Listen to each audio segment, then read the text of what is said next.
అనగనగా ఒక పెద్ద మర్రిచెట్టు. ఆ చెట్టు నీడన 2 కుండలు ఉండేవి.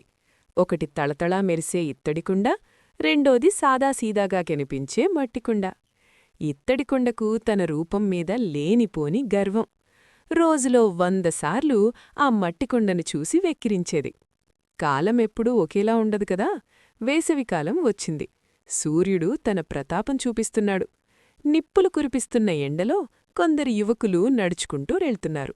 దప్పికతో వాళ్ల గొంతులెండిపోతున్నాయి. సరిగ్గా అదే సమయానికి వాళ్ల కళ్ళు ఆ చెట్టు కింద ఉన్న కుండలపై పడ్డాయి. వాళ్లు పరుగు పరుగున వెళ్లారు. ముందుగా కంటికి మెరుస్తూ కనిపించిన ఇత్తడి కుండని ఎత్తారు. ఆశగా నీళ్లు తాగబోయారు. కాని ఏమైంది? ఆ నీళ్లు ఎండవేడికి కాగిపోయున్నాయి. వెంటనే పక్కనే ఉన్న మట్టికుండవైపు చూశారు. అందులో నీళ్లు చూడగానే వాళ్ల కళ్లల్లో ఒక మెరుపు వచ్చింది.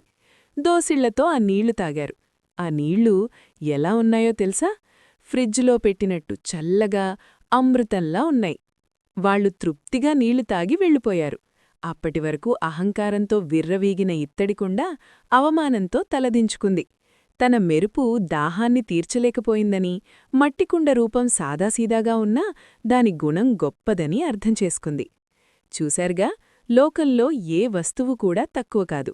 ఒకరికి రూపముంటే ఇంకొకరికి గొప్ప గుణం ఉంటుంది. ఎదుటివారిని చూసి తక్కువ అంచనా వేయడం మన మూర్ఖత్వమే తప్ప మరొకటి కాదు. రూపం చూసి మోసపోకు, గుణమే నీ అసలైన బలం.